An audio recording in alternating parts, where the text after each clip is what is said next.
Ne sous-estime pas ce que tu peux faire en 10 ans, parce que jamais j'aurais pensé être capable de faire ce que j'ai fait quand j'ai commencé l'immobilier. Je sais que c'est pas simple de trouver un métier où on s'épanouit, et l'immobilier en l'occurrence offre aucune limite, il n'y a pas de plafond, donc c'est magnifique.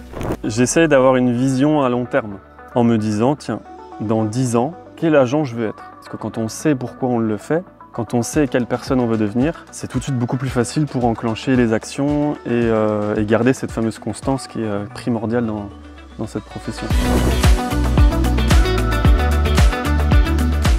Comment ça va, Étienne, aujourd'hui? Ça va très bien, Arnaud. C'est vrai? Ravi d'être là. On est où là? On est à Thonon-les-Bains. Ou un petit village à côté. On est à ce qu'on appelle le domaine de Rovoré.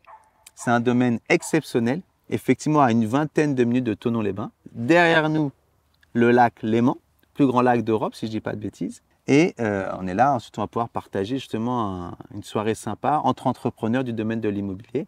Et je te remercie, Étienne, d'avoir accepté au pied levé, puisqu'on a eu l'idée dans la voiture en revenant, n'est-ce pas, de répondre à quelques-unes de mes questions, parce que je viens de prendre conscience que tu as attaqué ta 10e année dans l'immobilier. Je crois que tu as 34 ans. De mémoire, tu es né le 4 mai 1990. Rien que quand je te le dis, je me sens vieux, c'est dingue. 4 mai 1990. C'est ça la date de naissance, hein? C'est ça. 34 années d'âge, 9 années cumulées consécutives de métier dans la transaction immobilière, c'est bien ça? 9 années. J'attaque ma 10e année. C'est bien ça. Tu attaques ta 10e année dans la transaction immobilière. Sur quel secteur, quelle ville ou quelle région tu exerces le métier de conseiller de proximité, Étienne? Alors j'ai exercé mes 9 années sur la même ville, donc la capitale franc-comtoise, Besançon. Waouh! Plein Est, donc à côté de la Suisse et pas si loin de là où on est, seulement 3 heures de route. Oui, finalement en traversant le lac. Ça va assez vite, la route est belle. Et donc j'ai travaillé 9 années sur cette même ville, donc qui compte 117 000 habitants. Besançon, 117 000 habitants? Et 200 000, il me semble, avec l'agglomération du Grand Besançon. Waouh, c'est énorme! C'est pas mal. En comparaison, Thonon, c'est 35 000 habitants et une agglomération d'environ 50 000 habitants, donc 4 fois plus petit, quoi. Il y a une belle densité d'habitation, des beaux paysages, des collines, beaucoup de forêts, ce qui donne de jolis points de vue et puis des belles activités sportives à faire autour de la ville. Alors, on va en parler. Tu sais que moi, j'aime bien créer du contenu conversationnel, naturel, mais à vocation à inspirer les personnes qui nous regardent. Les personnes qui nous suivent le plus sont des conseillers, des mandataires, des agents immobiliers qui veulent très certainement nourrir leur ambition, franchir un palier, monter en compétences, obtenir de meilleurs résultats. Et je suis très heureux que tu aies accepté cet échange, puisqu'on va en parler et compte sur moi pour te cuisiner. Tu as atteint des résultats quand même très très forts dans un marché très concurrentiel et ça m'intéresse que tu puisses nous partager comment tu as fait dans une ville aussi concurrentielle avec autant d'acteurs localement implantés pour te différencier en restant toi-même. Donc déjà, ma première question, c'est qu'est-ce qui t'a amené, toi, à devenir conseiller en immobilier?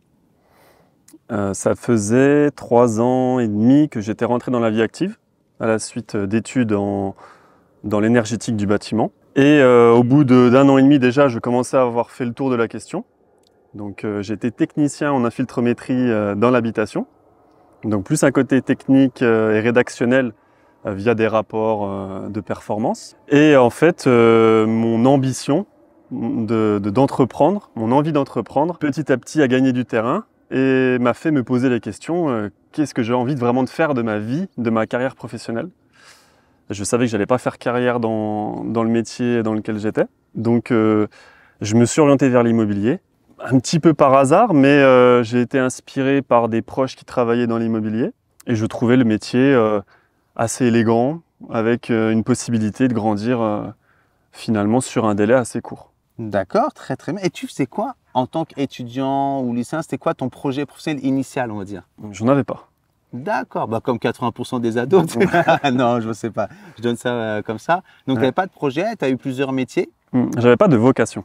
Ah, voilà, d'accord. Voilà. Je n'avais pas un métier que je voulais faire plus qu'un autre, comme certains peuvent vouloir devenir avocat ou docteur. Moi, non. Donc, j'ai laissé le fil des études arriver.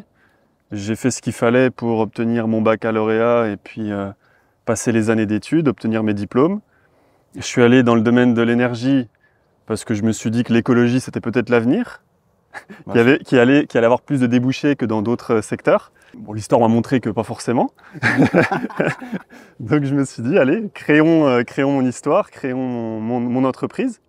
Et j'ai trouvé dans l'immobilier un moyen de le faire dans un délai assez court. Et puis finalement, pourquoi pas imaginer une carrière longue. À l'époque, ouais, tu ne savais pas que tu serais encore là aujourd'hui à témoigner de ton parcours de vie professionnelle.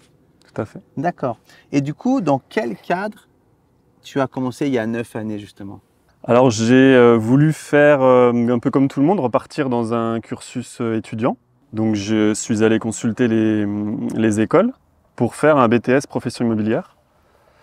Et suite à un premier entretien, on m'a plutôt redirigé vers une licence professionnelle en immobilier. Et donc je devais, pour intégrer l'école, trouver une entreprise pour me prendre en alternance. Donc j'ai commencé à faire les agences de mon secteur pour me présenter et poser ma candidature en tant qu'alternant. Très très bien, donc tu as commencé en tant qu'alternante. C'était une agence traditionnelle, indépendante? Dis-nous, ouais, c'était quoi comme type d'agence justement? Alors j'ai pas commencé en tant qu'alternant. D'accord. C'était le projet initial, mais dans l'immobilier, c'est vrai qu'on peut, en tout cas les patrons d'agence vous font sentir qu'on peut commencer à travailler avec une formation interne et que l'alternance, ça les intéresse pas tous. Donc moi, en l'occurrence, il m'a proposé, c'était une agence familiale, une petite agence vitrée du centre-ville, tenue par un couple. Donc vraiment l'agence familiale, et ils m'ont proposé d'intégrer leur équipe en tant qu'agent commercial indépendant durant l'été, en préambule de peut-être une alternance à la rentrée. Si je faisais l'affaire, ils me proposaient une alternance à la rentrée. Et je n'ai pas pris l'alternance, finalement j'ai continué en tant qu'agent commercial indépendant. Directement? Directement, voilà, ouais. À mes 25 ans, oui, 25 ans. Parce que là, tu as 34 ans? 34 ans, donc j'ai commencé à 25 ans. Avec une petite expérience professionnelle derrière moi, mais je n'avais jamais acheté ni vendu de biens immobiliers. Voilà, à cet âge, c'est un peu moins courant. Et à titre personnel, tu n'avais pas eu d'opération immobilière? Non. À titre personnel? Non. Pour autant, donc tu t'es mis en mode solopreneur, en agent commercial, en agence traditionnelle, familiale, indépendante, locale. Mhm. Quelles ont été tes premières difficultés rencontrées et du coup, comment tu as fait pour aller au-delà de ces difficultés? Alors les premières difficultés que j'ai pu rencontrer, au-delà de l'aspect commercial et technique que ce métier exige quand même, c'était d'acquérir une autonomie. Donc assez rapidement, et ça c'est pas toujours simple quand on a 25 ans. Donc il fallait tout seul se motiver le matin, aller prospecter, se rendre sur les lieux de villégiature où il y avait des commerçants, pour se présenter, se faire connaître, parce qu'évidemment à 25 ans, on ne connaît pas énormément de monde encore. Donc il a fallu faire ce travail et se motiver tout seul à le faire, parce que si on est dans une posture attentiste, malheureusement, ça n'arrive pas. Donc ça va être ça, enfin ça a été ça pour mon cas, la première difficulté, me rendre plus autonome et pleinement entrepreneur. Et du coup, face à cette difficulté, cet obstacle de devoir t'auto-discipliner, t'auto-motiver, t'auto-gérer, t'auto-manager finalement, en pleine autonomie, qu'est-ce que tu as fait pour justement y arriver, à t'auto-discipliner et passer à l'action avec cette régularité au quotidien? J'ai appris à me connaître. J'ai observé les moments où j'étais le plus motivé, les moments où j'avais le plus envie d'y retourner, de savoir qu'est-ce qui était le déclic, quel élément était déclencheur pour ma motivation. Et puis j'ai appris petit à petit que la motivation malheureusement ne suffisait pas. Il fallait un cadre, une discipline. Donc je me suis formé un peu à droite à gauche, j'ai fait un peu de développement personnel via des livres ou des séminaires, notamment avec Franck Nicolas que tu connais, il me semble. Tout à fait. Et j'ai appris à me connaître comme ça, à connaître un peu les leviers de l'être humain, de la psychologie humaine pour rester le plus performant et actif le plus longtemps possible. Et du coup, donc là, tu as réussi à franchir cette première marche finalement de tout ce que tu nous décris. Et cette agence, tu y es resté combien de temps? Est-ce que tu as fait 9 à... Raconte-nous un peu ton parcours. Alors dans cette agence, donc, qui m'a donné ma chance, hein, et que je remercie chaleureusement, j'y suis resté 6 mois. 6 petits mois, puisqu'on m'a proposé, donc, via un ami, un projet donc, de développement d'agence sur Besançon. Donc c'était à l'état d'embryon à l'époque. Donc un nouveau réseau immobilier qui souhaitait s'implanter sur Besançon. Et donc je me suis retrouvé catapulté en tant qu'ambassadeur, premier ambassadeur de ce réseau dans ma ville. Tu veux en parler un peu de ce réseau? Il existe toujours? Alors il existe toujours et j'y ai passé 8 belles années où pour le coup ce réseau m'a vu grandir puisque j'ai vraiment grandi avec le réseau. J'ai pu construire donc mon identité en tant qu'agent. J'ai pu construire mon réseau, j'ai pu faire mes premières années, mes premières belles années. Et surtout, j'ai pu recruter, former, accompagner des nouveaux agents pour travailler dans mon agence de Besançon. J'ai pu acheter des bureaux. Voilà, je suis vraiment passé dans au moule de l'entrepreneur. Donc avec toutes les difficultés qu'on peut rencontrer quand on entreprend, quand on commence à investir son propre argent dans des outils, dans du marketing principalement dans des bureaux parce que c'est quand même un poste important. Donc voilà, ça a été tout un long cheminement pendant 8 années où il y a eu beaucoup de hauts, il y a eu quelques bas, mais j'ai passé vraiment une belle petite carrière dans ce réseau. À 8 années, oui, c'est un morceau de carrière. Et du coup, tu parles de recruter des agents, de les former, les accompagner, les faire grandir à leur tour. L'effectif, c'était combien de personnes avec toi? Alors, je suis arrivé au plus fort de mon développement, donc début 2023, où on était 10 agents, une équipe de 10 agents sur Besançon. Une vraie équipe de foot, quoi. Ouais, une vraie équipe de foot. Il en manquait un, mais on avait déjà une belle équipe. D'accord. Et donc, tu étais avec une belle équipe. Donc, de ce que je comprends, à ce moment-là, tout allait bien, a priori. Qu'est-ce qui fait qu'à un moment donné, du coup, de ce que je comprends dans tes mots, et je le sais, tu n'es plus dans ce réseau-là, qu'est-ce qui t'a amené à peut-être des questions ou des sujets, je sais pas, à peut-être changer, puis à changer? Qu'est-ce qui t'a fait, voilà, qu'est-ce qui s'est passé? Alors, j'avais aucune raison valable de quitter le réseau où j'étais. Dans le sens où mon agence fonctionnait bien, on avait fait 2 années de suite une centaine de ventes par an, donc on était dans un marché un peu plus tendu, on était quand même dans une bonne position pour s'affirmer un petit peu plus. Maintenant, le marché était quand même plus difficile, donc j'ai perdu quelques agents au cours de l'année 2023. Maintenant, voilà, ça c'est le turnover, on va dire, habituel. Mais fin d'année, j'ai eu un événement inattendu. D'accord. Donc j'ai rencontré ma future femme début d'année 2023. Et donc elle a une nationalité brésilienne. Et il se trouve qu'elle a été invitée malheureusement à regagner son pays. Et donc j'ai fini par partir avec elle au Brésil pour une durée de 3 mois et demi. Et on en a profité pour se marier. Là, c'est dynastie en même temps. On a été plutôt rapide. Son prénom, Caroline. Caroline. Parce que je sais, qui nous regarde là attentivement. Donc, tu as rencontré Caroline, tu es tombé fou amoureux d'elle, de sa personnalité, de qui elle est, de ce qu'elle t'apporte, tout ça. De circonstances, vous avez vécu ensemble au Brésil, vous êtes mariés au Brésil et revenu à Besançon. Voilà, donc revenu à Besançon, alors parti le 1er novembre 2023 et revenu le 17 février 2024. Donc on a découvert le pays. Ah bah oui, là c'est plus pendant de 3 mois et voyage de demi, noces, c'est exploration de tout un pays, et en plus un grand et beau pays qui est le Brésil. Très grand pays. Et c'est en partant finalement de mon écosystème actuel que j'ai pu vraiment me recentrer sur mes besoins et mes aspirations et comprendre que j'étais pas forcément à la bonne place pour continuer ma carrière dans l'immobilier. Dans l'écosystème de ce réseau. Tout à fait. En fait, il y a eu un déclic que tu n'arrives peut-être pas à expliquer comme ça en quelques mots, mais il y a à un moment donné un déclic qui fait que tu t'es dit, je suis plus au bon endroit, au bon moment pour faire cette mission-là de cette manière-là, en quelque sorte. Oui. Il y a eu un déclic. Il y a eu plein de petits événements qui ont engendré ce déclic. Il y a eu la rencontre avec toi donc à distance parce qu'on s'est parlé pour la première fois, bon, évidemment par téléphone, mais on s'est rencontrés déjà en visio.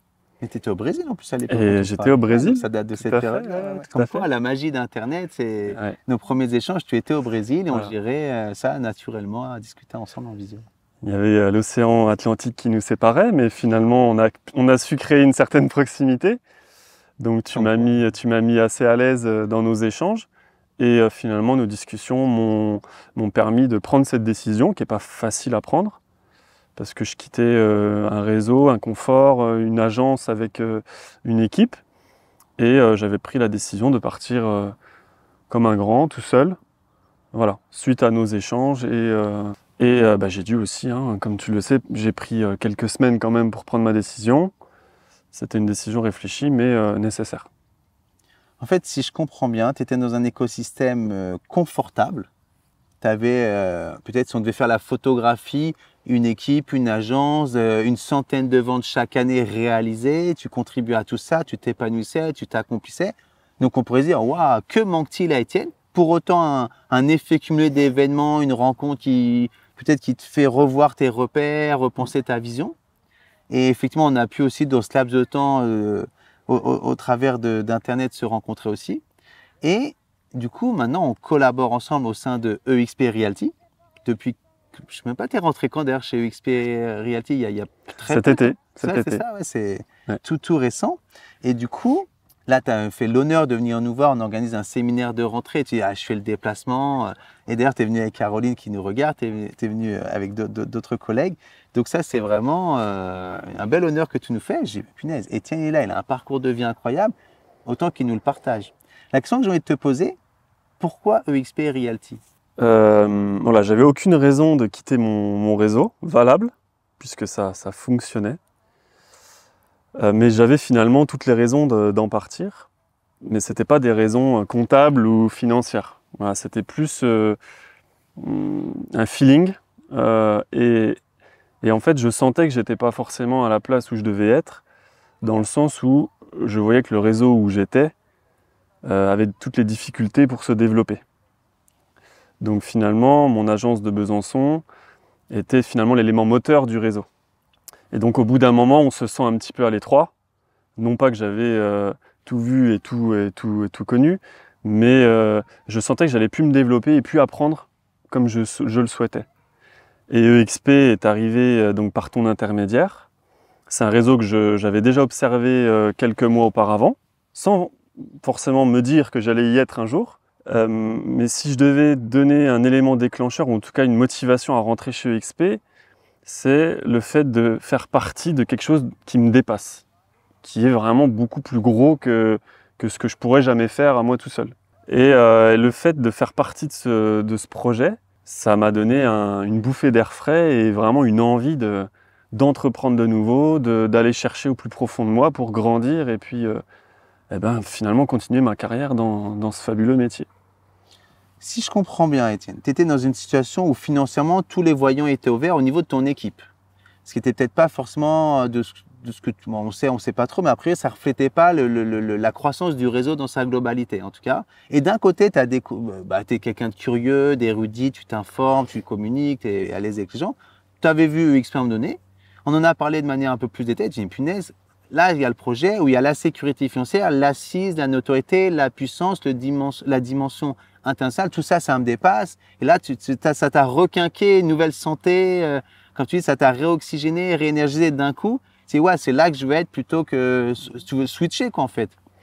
En fait, c'est comme dans la vie de tous les jours où on voit passer une opportunité. Et là, nos yeux, généralement, ils pétillent un petit peu. Maintenant, est-ce qu'on prend le risque d'aller saisir l'opportunité, le risque de gagner, ou est-ce que on passe devant et puis on regarde ailleurs?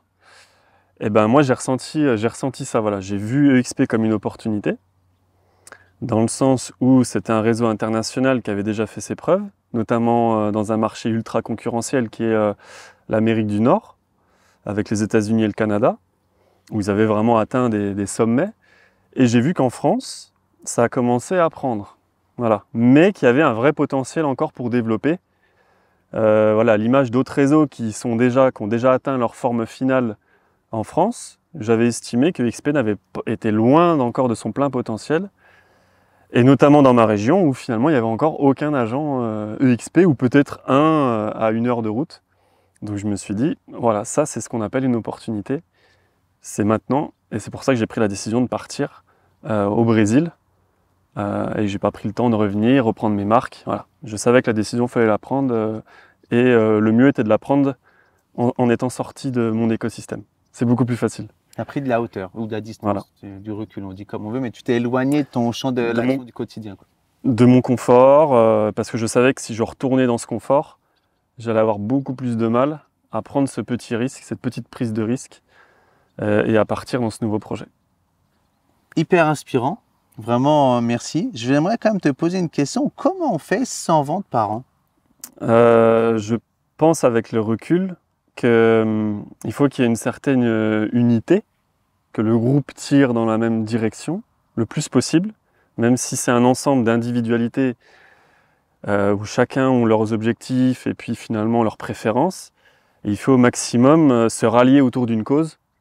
Donc c'était mon ancien réseau, plutôt mon ancienne agence, qui était finalement notre cause à tous. Et ça nous donnait de la force pour finalement se présenter à tous les potentiels clients, donc à tous les prospects, pour se présenter et dire on existe, on est là. Et ça, je pense que quand on a cette petite flamme et ce petit moteur, on arrive à rester constant tout au long de l'année. Voilà. Il y a quand même le mot constance qui ressort là. C'est-à-dire que c'est un travail de toute une année, de toute une équipe, de faire en sorte que 1 plus 1 ne fasse pas 10, mais peut-être 20 ou 30, de sorte à ce qu'on fasse 100 ventes par année avec ton équipe, justement. Et 2 années de suite, de ce que j'ai compris. Ouais. 2022 et 2023. Donc quand le marché se tendait un petit peu plus, on a su quand même trouver des ressources. Et je pense que oui, c'est le fait d'avoir le sentiment d'appartenir à un groupe, d'appartenir à une vision, voilà, de faire partie d'un vrai projet. Je pense qu'on a besoin d'avoir ce sentiment d'appartenance qui nous dépasse aussi un petit peu, hein. Et moi, je commençais à faire un petit peu le tour avec cette agence, mais finalement, toutes les nouvelles recrues, c'était du sang neuf. Donc eux, ils étaient portés par une vraie motivation, un vrai projet. Et les anciens continuaient à performer, et puis les nouveaux apportaient de la fraîcheur. Donc c'est tout cet écosystème qui a fait qu'on a réussi à maintenir un bon niveau de performance. Mais évidemment, il faut que chacun ait ce petit moteur, ce feu sacré, et cette envie de se dépasser chaque jour de l'année. Et toi, à titre plus privé, comment tu gères ou tu génères ou tu préserves ton énergie au quotidien pour justement toi faire ce que tu as à faire et que les 10 membres de ton équipe soient toujours aussi motivés, inspirés et animés? Alors à titre personnel, j'aime avoir une bonne hygiène de vie pour avoir un maximum d'énergie à transférer dans mon activité. Donc l'énergie vitale, j'essaie de faire du sport, de pas trop sortir, voire de ne pas sortir la semaine, et essayer de me coucher à des heures raisonnables pour le matin avoir un maximum d'énergie et ne pas dévier de mon objectif. Voilà. Ah, donc tu conscientises la gestion de ton énergie au quotidien pour qu'elle soit toujours au top, de sorte à ce que justement le matin tu te lèves, tu es comme un ressort et tu es focus sur ce qui t'anime finalement. Mm-hmm. Et en dehors de l'énergie, quels sont si tu devais nous donner 2 ou 3 points qui te caractérisent, qui ont contribué à ton succès? C'est jamais facile de s'auto-analyser, mais je dirais l'envie de servir tout d'abord. Voilà, l'envie de servir les clients vendeurs, l'envie de servir les clients acquéreurs, parce qu'au final, on n'est ni plus ni moins qu'un passeur de projet. Donc on va essayer d'assembler 2 projets, un projet de vente et un projet d'achat. Et j'essaie d'avoir ce sentiment-là de servir les autres. Donc de ne pas faire ça pour moi, mais pour eux. Donc c'est vrai que ça permet de prendre de la hauteur justement. Et du coup ça permet d'avoir aussi une motivation plutôt constante.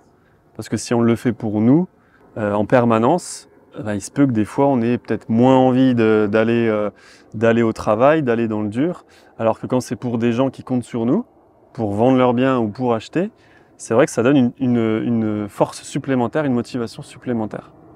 Alors, le point, c'est que tu es vraiment au service de tes clients. Ils comptent sur toi, tu le sais. Ils savent te l'exprimer et tu le sais. Et du coup, tu te lèves et tu te bouges et tu te démènes pour eux sans fléchir finalement. Alors que, de ce que je comprends, pour toi, tu pourrais peut-être de temps en temps t'autoriser à fléchir si c'est pour toi-même. Mais comme c'est quelqu'un qui compte sur toi, tu te poses pas action et tu fais, quoi. C'est bien ça? En fait, je pense qu'on sert davantage les autres que soi-même. En tout cas, toi, En règle, en tout cas, c'est mon cas. Et donc, je trouve que on s'emploie, enfin, moi en tout cas, je m'emploie beaucoup plus à mettre les autres dans de bonnes dispositions qu'à me mettre moi. Alors des fois à tort, parce qu'il faut savoir quand même se recentrer aussi sur ses besoins et nourrir ses aspirations. Mais c'est vrai que dans ce cas de figure, en tout cas, ça m'a porté et ça m'a servi de moteur. Et les clients me le rendent aussi derrière, et c'est là où on a envie de continuer. Ouais, tu as le cercle vertueux du donnant-donnant, gagnant-gagnant. Ça nourrit ton besoin d'accomplissement, de reconnaissance. Tu fais pour eux, ils t'expriment leur gratitude, ça te réénergise davantage, ils te recommandent. Et voilà, c'est vertueux, c'est positif et ça avance comme ça du coup. Ok, pour le premier point, moi je veux bien un deuxième point qui a contribué à ton succès. Alors, j'essaie d'avoir une vision à long terme. Donc je me projette sur un plan de carrière ou une évolution de mes affaires, évidemment à la hausse, en me disant, tiens, dans 10 ans, quel agent je veux être? Quel entrepreneur je veux être? Donc j'essaie de visualiser cette personne et ça me permet d'avoir un fil conducteur, un fil rouge, donc à suivre. Et ça permet aussi d'éviter les coups de mou ou les coups de moins bien. Parce que quand on sait pourquoi on le fait, quand on sait quelle personne on veut devenir, c'est tout de suite beaucoup plus facile pour enclencher les actions et garder cette fameuse constance qui est primordiale dans cette profession. En fait, ce qui t'anime au quotidien, c'est que tu sais, tout ce que je comprends, qui tu es aujourd'hui et qui tu veux devenir demain, voire échéance 10 années plus tard, quoi. C'est bien ça? En fait, voilà, j'ai la chance d'avoir 34 ans et donc d'avoir une vraie marge pour devenir la personne que je veux, même si une personne d'un âge un peu plus avancé peut tout à fait devenir quelqu'un d'autre en peu de temps. Mais moi, je vois ça comme ça, avec l'âge que j'ai, qui peut être un défaut parfois, hein, parce que j'ai pas forcément l'expérience d'autres personnes, mais je vois comme un verre à remplir, et c'est pour moi que des opportunités à saisir. Voilà. Le temps, pour moi, c'est une opportunité à saisir. Sur 10 ans, les 20 prochaines années peut-être, même si je ne fais pas de plan pour les 30 prochaines années, mais ne serait-ce que sur les 10 prochaines années, je sais où je veux être et qui je veux être. Étienne, combien d'heures tu travailles par semaine? Alors je ne les compte pas, mais je pense qu'on doit être autour des 40-45 heures. Un temps plein, un bon Ouais, temps plein. un bon temps plein. Bien chargé. Ouais, avec des heures bien sup.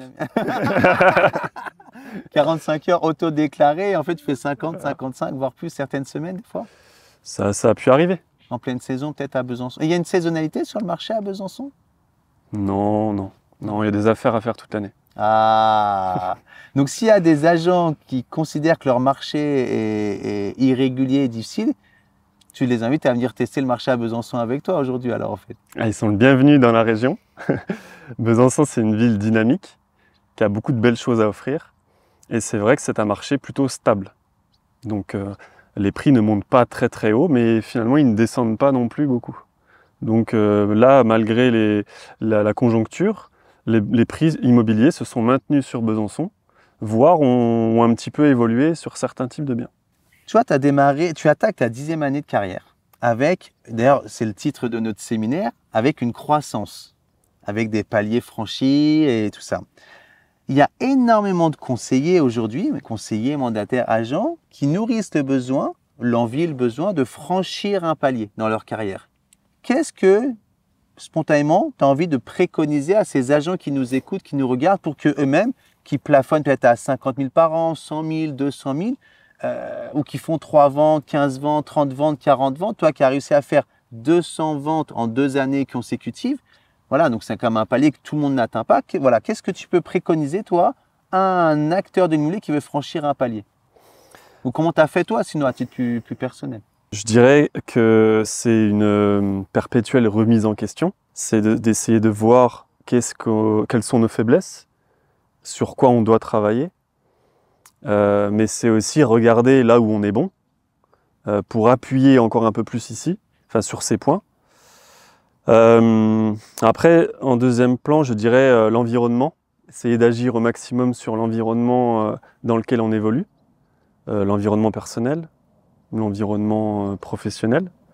Donc ça peut être, comme dans mon cas, le changement de réseau.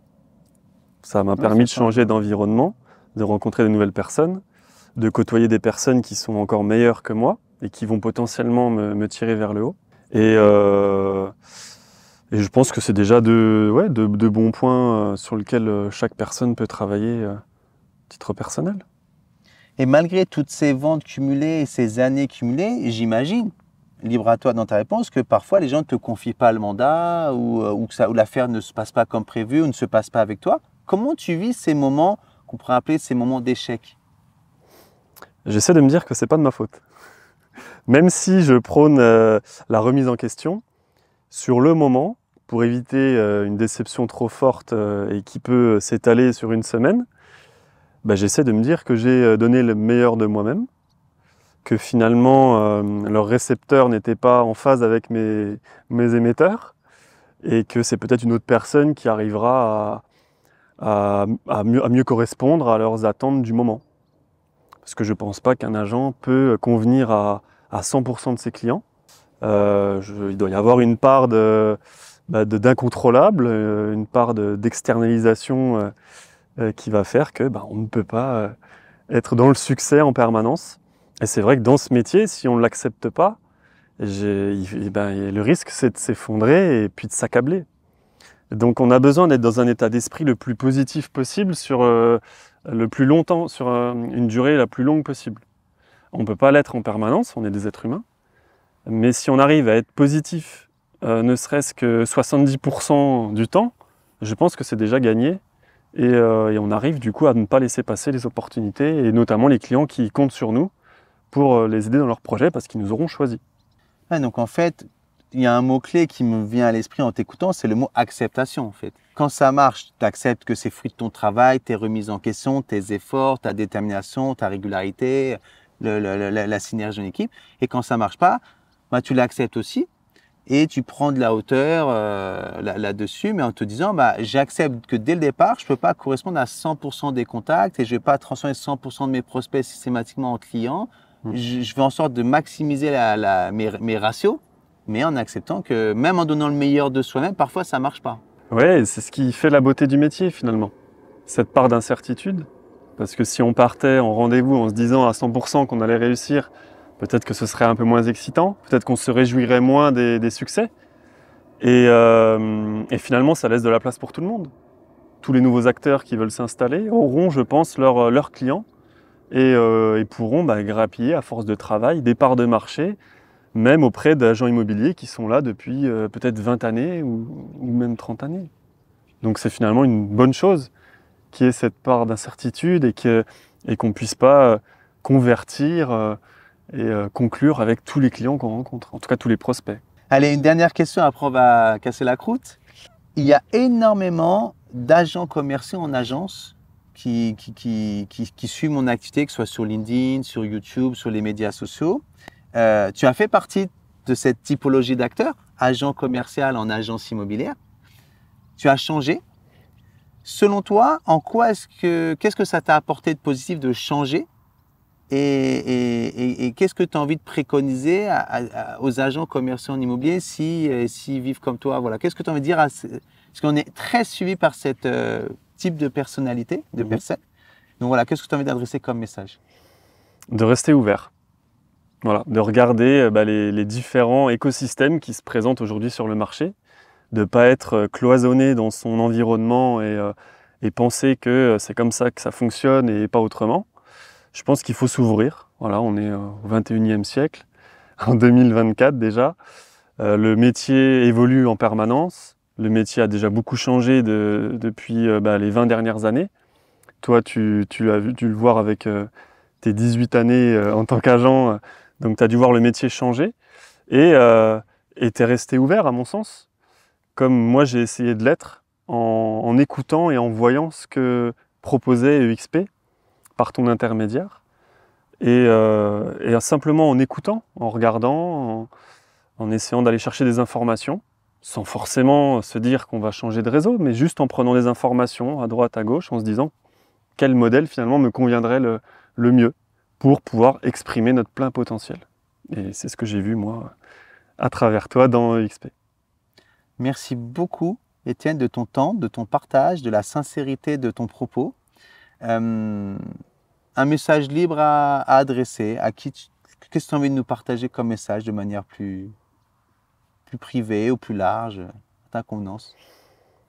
Le champ des possibles, et sans faire de parallèle à l'endroit où on est placé, mais le champ des possibles est vraiment ouvert à tout le monde. On le dit tout le temps, on le rabâche, mais il faut vraiment y croire au plus profond de nous, que oui, tout est possible à tout âge, et pour trouver sa voie. Donc le chemin qu'on a envie d'emprunter pour atteindre ces étapes de vie qu'on passe finalement à travers le travail.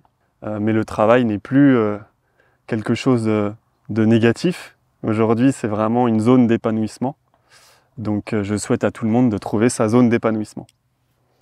Et je vois Juliette qui est assise là, qui a 10 années de moins que toi. Qu'est-ce que tu as envie de dire à Juliette, à une nouvelle actrice du domaine de l'immobilier?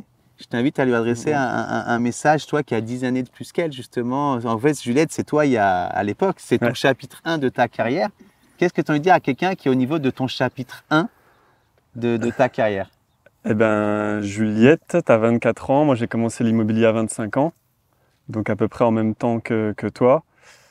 Ne sous-estime pas ce que tu peux faire en 10 ans, en 9 années pour ma part, parce que jamais j'aurais pensé être capable de faire ce que j'ai fait quand j'ai commencé l'immobilier. J'y suis rentré par hasard, en me disant que j'allais prendre du plaisir et peut-être gagner un peu ma croûte. Et au final, je suis allé beaucoup plus loin que ce que je me pensais capable de devenir à l'époque. Donc tout s'ouvre à toi pour profiter un maximum. Je te suis. C'est vraiment vrai, tu es venu limite par hasard dans le domaine de l'immobilier et finalement ça s'est révélé être le domaine d'accomplissement et d'épanouissement pour toi principal finalement. Ah, j'ai une chance énorme. Non, j'ai une chance énorme d'avoir trouvé cette voie parce que je sais que c'est pas simple de trouver un métier où on s'épanouit. Et c'est quand même un endroit où on passe énormément de temps, où on met parfois même sa famille entre parenthèses. Hein. Le travail, ça prend beaucoup d'énergie. Donc si on met cette énergie pour s'épanouir derrière et le restituer ensuite auprès de sa famille, c'est magnifique. En plus de ça, ça apporte un certain confort de vie. Et l'immobilier, en l'occurrence, offre aucune limite. Il n'y a pas de plafond. Donc c'est magnifique. C'est complètement déplafonné là. On peut avoir une réussite fulgurante. Merci beaucoup. Vraiment top, ça fait plaisir. Et à très vite pour la suite d'une aventure en commun maintenant alors. Ouais, hâte de voir la suite.